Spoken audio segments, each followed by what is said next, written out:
So people have been asking, how do I get into fishing? So I think today's episode is actually going to be about that.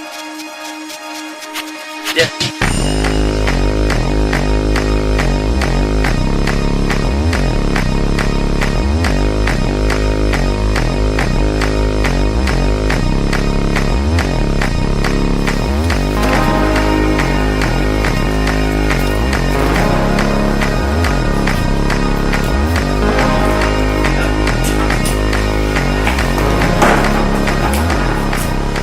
I think this should be interesting.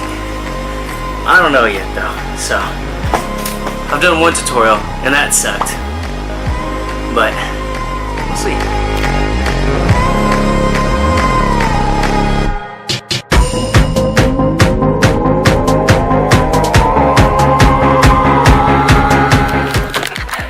Right now though, seriously, I gotta go to work.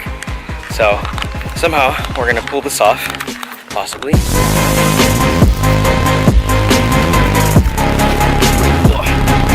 Jesus.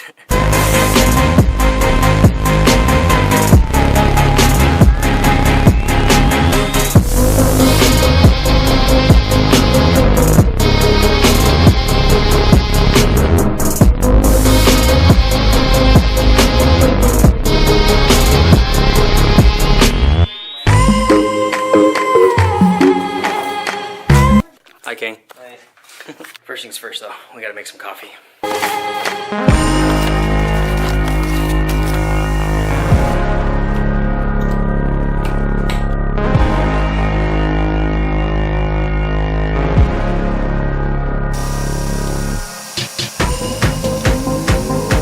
I pledge that as long as a student is willing to learn, I shall never give up.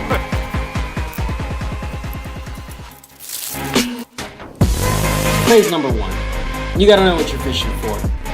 If you know the area, then you know the fish. And if you know generally of what kind of fish are in the area, then you can build your gear all around it.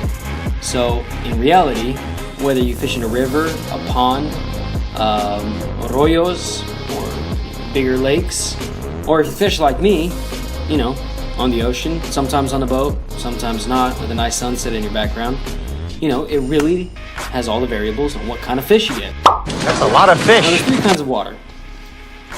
There's fresh water, and that's pretty straightforward. Fresh water is fresh water, right? I mean, it's water you can drink. I mean, maybe if you boil it, right? We got trout, catfish, bass, pike. And then you got brackish water, all right? Now let me kind of break it down for you in a way that maybe we all understand. Plus, I also have the munchies, so, you know, forgive me. Okay, so trout, catfish, they're the reds. Bass and pike, they're the whites. Everything can go into brackish water, more or less, because it's a salt and fresh mix. You know, because of the rivers, they go down to the oceans, sometimes lakes, they go down to the ocean sometimes too. You know, it's all in a way connected. But there's a certain area in the lakes, in the rivers, and also in parts of the ocean that is considered brackish water, which is a salt and water combination. When you look at brackish water, some fish can go in, some can even go to the salt water, but some of them can't. So they stay back in the fresh water. You gotta know what the area that you're fishing in so you can, you know, get the gear. Now, the difference between freshwater and saltwater really doesn't make a difference other than the type of fish you're gonna be catching. You know, and some of those other freshwater fish will come down here. Just means that they're gonna be bigger fish. So ask yourself, where do you live and what are you gonna go for? Alright, now this may look a little complicated. Those are bait casters. What's 9 plus 10? 21. These are spinners. As you can see, there are pros and cons to using whether they're bait casters, the ones you saw on the bottom, or the spinners, the ones on the top. The pros, it could be easier, it could be faster for beginners. They're great for multiple conditions, but the cons, not as strong, and they might not be able to cast as far as a bait caster or an open spool kind of reel. So how do I know which one to pick? So it doesn't matter of the brand. This means nothing. None of that. What really matters is this spool right here. On this spool, it pretty much, hold on. it pretty much tells you more or less on the stats, kind of like a NFL football card, or I don't know, a Dungeons and Dragons card. But it tells you the weight and as well as the line. The green meaning the weight of the line and the amount of line that you can put on this spool. Like I said, the brand doesn't matter.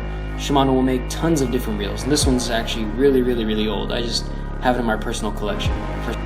The spool on this guy, you know, that thing moving up and down, we call that a spool. It's not that big, so there's not a lot of line that we can put on there. So the bigger the line, the less it'll actually fit. Now we take a look at this guy. This one has higher ratings. I don't know if you caught that, but in a nutshell, Let's go! more line means bigger line, or just more of a smaller line. Depending on what area you need, will help you with fish. Let me explain. So let's say, just, you know, because the majority of my demographic I feel is freshwater, you're gonna catch a bass, and 8 pounds or less, that's a record. Well, almost. You know, I don't know. The last time, I think it might be 11 pounds, 10 pounds. Could be bigger by now. I haven't kept up because I'm not doing freshwater fishing. But 8 pounds or less, if you look at this spool right here, compared to this string over here, the line, obviously you can tell the difference, and that's why I made them a different color for you, so you can tell the difference. They have a max point of breakage. So, if you think about it, if you have a 4-pound line, which is the green stuff, trying to catch a bass that's at 8 pounds, it can be done, but it's super difficult, and you really got to know what you're doing, and you got to know about drag and tension and pull. I know what you might be thinking. Why not use 20-pound line for everything, just to make sure that you catch all the fish, assuming we're fishing in freshwater, right? Now, why? I'll tell you. Matter of fact, give me a second. Hold on. Alright, let's talk about my favorite thing in the world. Donuts. I know that's a poor representation of a donut, but let's pretend these donuts are on hooks. Same size hooks, more or less. And they're the same types of donuts. You know, no variation in that. Those are our standards. The only difference in all of this is that you've got an 8-pound line and a 20-pound line. The diameter of an 20-pound line is definitely going to be a lot thicker than an 8-pound line. So, we got this thin little line right here, right? Then you got this huge freaking thing right here just sitting in the water, taking up all this room. If you were trying to go for a donut, It's a trap! so the bigger the fish means the bigger the line, well, stronger. But the problem is, if the fish are too small and you're using too big of a line, they'll see it. And they'll know, you'll know, and you won't catch anything. Also, another thing that you want to take into consideration is that since the stronger line is technically thicker, it will take up more room on the spool. So we take this spool, for instance. This is a spool of string, as you can see. It's got a lot of string on it, but not nearly as much as the yellow one. Now this is a bait caster. Why would you use the bait caster? That's right, it can hold a lot more string, even if it's bigger than your typical smaller game string. That one's Abba Garcia, that one's our Abba Garcia. They're both made from the same company. One's easier to cast than the other one's a little bit more difficult. But for the most part, it's up to you to decide what reel style you want to go with. And I guess all of that was really just to say, you gotta know your area. If you know your area, you know your fish. And then you know what kind of reel that you want to get for yourself in order to catch the type of fish in your area. That's really what I try to say.